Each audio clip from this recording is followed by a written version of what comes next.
Hi everyone, today I have another empties video coming your way. I think it's been about 4 months since I filmed my previous one and I've got enough to fill up the bag now, so I thought it would be a good time to film this video. I'm not like super well organised for today's video. I wasn't even planning on filming today, but I thought why not? The bag is full, let's just film the video. So let's just get straight into it. Not all of these products are looking so cute anymore because some have been in the shower, some have been in this bag for a couple of months now. Okay, so the first product I'm going to share with you, I think I've actually had for about maybe 2 years, which is quite a while. It's looking a bit crusty because it's been in my shower. This was my body wash basically, and you can see why it lasted close to 2 years because it's a huge bottle. I think it's like 900 mils, so quite a lot. So this is the Alafia Everyday Coconut Body Wash. I saw Tati Westbrook mention this in a video quite a while back and I bought it because honestly, really good value for money. And it says it's for normal to dry skin and my skin can get quite dry. So I gave this a go. What I will say is that it wasn't that special for me. I feel like I needed something even more hydrating. Don't get me wrong, it was really nice to use and it left my skin feeling, you know, fine, but I feel like I need something even more hydrating, so I've actually swapped to a different kind of body wash now. But I did finish this one and I gave it a good go, but for me it just didn't really do what I wanted it to do, which was really nourish and hydrate my skin. If you don't have super dry skin, I feel like this would actually work quite nicely, but for me it just didn't really nourish in the way that I wanted it to. Oh my god, that's literally got dust in it. I can't show you that. That is so gross. Right, the next one I'm getting rid of because I've had it for so long, possibly about 5 or 6 years, and I can't keep using it, and honestly I haven't used it in probably about 4 years anyway, so I don't know why I still have it. So this is my Urban Decay All Nighter Setting Spray. I mean, this was the setting spray back in like 2015, and I remember getting it because it was all the rage and that sort of thing, but wow, this is dehydrating for my skin. Super dehydrating. Does your makeup last? Yes it does, but at the expense of drying out my skin. I've used other setting sprays since. I've used a Rare Beauty one, which I quite like, but this one is just not for me because it really did just dehydrate my skin so much. If you've got oilier skin, I think it might be fine, but for me, no, just not really it. And plus I've had it for so long now, I just need to get rid of it. If you like that matte sort of makeup look, I feel like this would work quite nicely as well, but for me I just prefer like a dewier look and something that's just a lot more hydrating. So I'm saying goodbye to this. I think I used like half of the bottle anyway, which is still quite a lot. I don't even know when I used it, but clearly I did at some point. Okay, the next product I have is from COSRX. I really enjoy using COSRX products. So this is the Moisture Power Enriched Cream. It's got vitamin B5 and something called propolis in it. I don't know what that is. And I don't know how I actually found out about this either, but I think it's meant to be like a really hydrating sort of cream. I did finish it a while back as well. So I did definitely enjoy using it. Again, I just felt like I needed a bit more hydration. Look, I can get quite dry skin, particularly around my nose. So when I say I really want like a super nourishing, hydrating moisturizer, like it needs to be like heavy duty basically. And I feel like if you've just got kind of dry skin, this would be enough, but for me I feel like I needed something that was really going to lock in the moisture basically. But it's super lightweight. If you've got oilier skin, I actually think this would be quite nice. It's not greasy at all. It's super thin, lightweight, watery kind of consistency, almost a bit like a gel sort of cream. So it is really nice to use. It feels really lovely on the skin, but just for my skin personally, I feel like I needed something a bit more. And I'm using moisturizers at the moment that are kind of fulfilling that need as well. But I did finish all of it because it wasn't a bad product at all. I just felt like I needed something a bit more. So if you've got kind of like combination, maybe slightly dry skin, I feel like this would be a nice one. More so for the summer as well, when you don't want something too heavy on your skin either. I mean, for me, no matter the season, I feel like I need a heavy moisturizer anyway. Okay, there's actually dust on all of this. My hands feel so dusty. The next product I've got is from The Ordinary, which is the salicylic acid. Now, this bottle is still quite full and I kind of don't want to throw it away because I don't like to waste products like this. So maybe I'll figure out who I can give it to.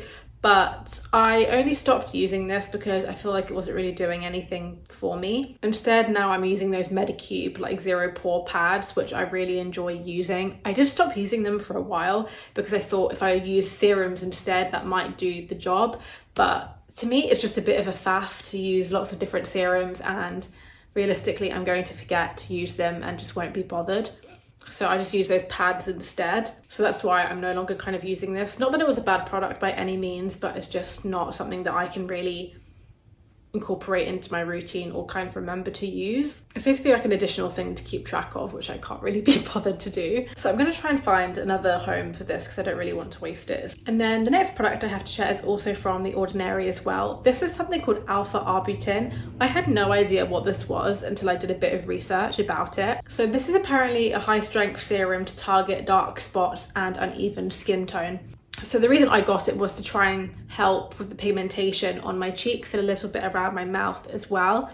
I used about half of the bottle and I wasn't really seeing much of a difference. And I definitely did give it a go because I used half the bottle. And again, I'm going to have to figure out who I can maybe give this to because again, I don't really want to waste it. But yeah, this just didn't really do anything for me. Maybe I was using it for the wrong things, but I mean, it does say it's meant to target dark spots and uneven skin tone, and I feel like that's what I was using it for, and I just didn't really see much of a difference. And I actually hadn't heard of it before either, so I'm not sure like how widely used this is. I'm not sure, so let me know if you know anything more about alpha arbutin, because maybe I was just using it wrong or I was expecting miraculous results from it, but I just feel like it didn't really do anything for me. I probably should have specified at the beginning of this video as well that not everything is like super empty, like those couple of products I just showed you. Some of them are really old and crusty, some are empty, but I thought I would just throw it in to one video anyway. Okay, next up we have a hand cream, and I loved this hand cream so much. It's the best one I think I've ever used, and you can pretty much grab it anywhere. So it's the Palmer's Raw Shea Nourish hand cream.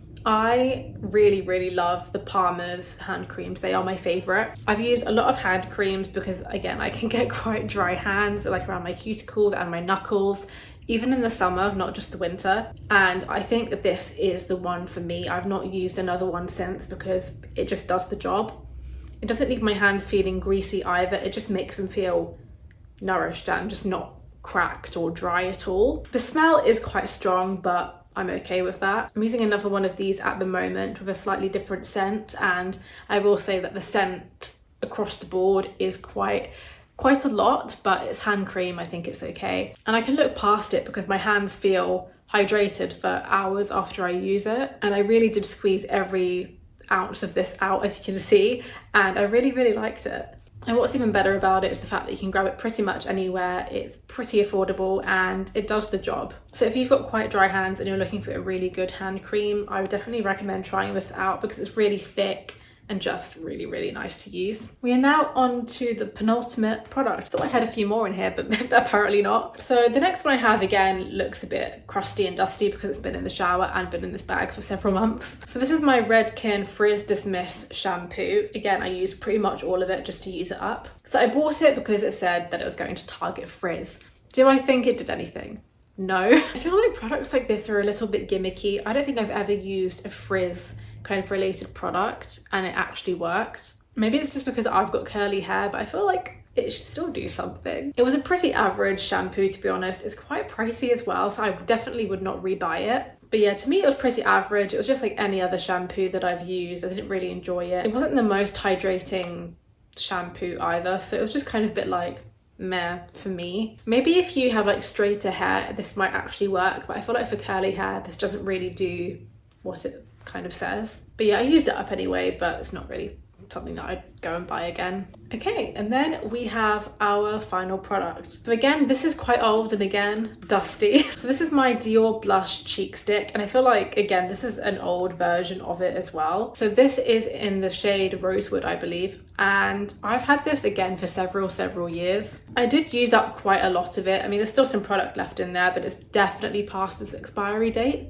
So probably not a good idea to be using it. But it was a really beautiful colour, really lovely rosy colour. Really pigmented as well, which is nice, and really super blendable too. I did enjoy using it, but again, it's not my favourite product. I much prefer my Nude Sticks blush stick. I feel like that's slightly better than this one. And also, this is Dior, right? Like, it's quite pricey, and I feel like the product wasn't that good for me to go out and repurchase it.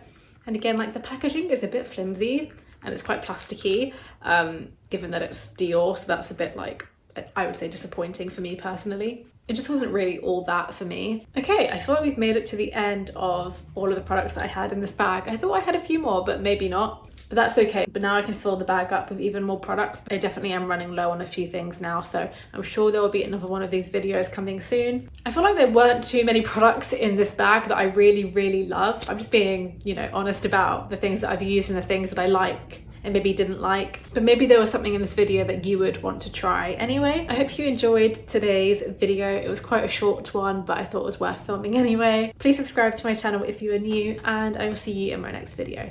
Bye.